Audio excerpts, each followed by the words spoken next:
एक बार की बात है। एक राजा के दरबार में एक विदेशी नागरिक आया। उस विदेशी नागरिक ने अपने साथ एक बड़ा सा और सुंदर सा पत्थर राजा के लिए उपहार में लेकर आया।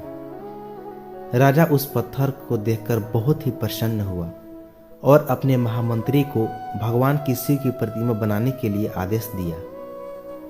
महामंत्री ने उस बड़े पत्थर को ले जाकर एक बहुत ही होनहार मूर्तिकार को दे दिया और उससे कहा, इसे 10 दिनों के अंदर एक सुंदर सी भगवान शिव की प्रतिमा बनाकर राजा के दरबार में ले आए। मूर्तिकार ने उस पत्थर को अपने पास रख लिया। अगले दिन मूर्तिकार ने अपने छेनी और हथौड़े की मदद से उस पत्थर पर वार करना चालू किया, मगर वह पत्थर नहीं टूट रहा था। उसने बहुत बार उस पत्थर पर वार किया, मगर पत्थर इतना कठोर था कि टूट ही नहीं रहा था। अगले दिन मूर्तिकार ने सोचा, चलो एक बार फिर प्रयास करते हैं इस पत्थर को तोड़ने के लिए। मगर फिर मूर्तिकार ने सोचा, क्या फायदा, मैंने बहुत सारा प्रयास कर लिया, यह पत्थर टूट ही नहीं सकता। यही सोचकर उस मूर्तिकार ने बड़े पत्थर को महामंत्री के पास वापस कर दिया। अब महामंत्री एक बहुत ही गरीब मूर्तिकार के पास गया और उसे कहा, इसे काटकर एक सुंदर भगवान शिव की प्रतिमा बना दो। उस मूर्तिकार ने कहा, ठीक है महाराज, बन जाएगा।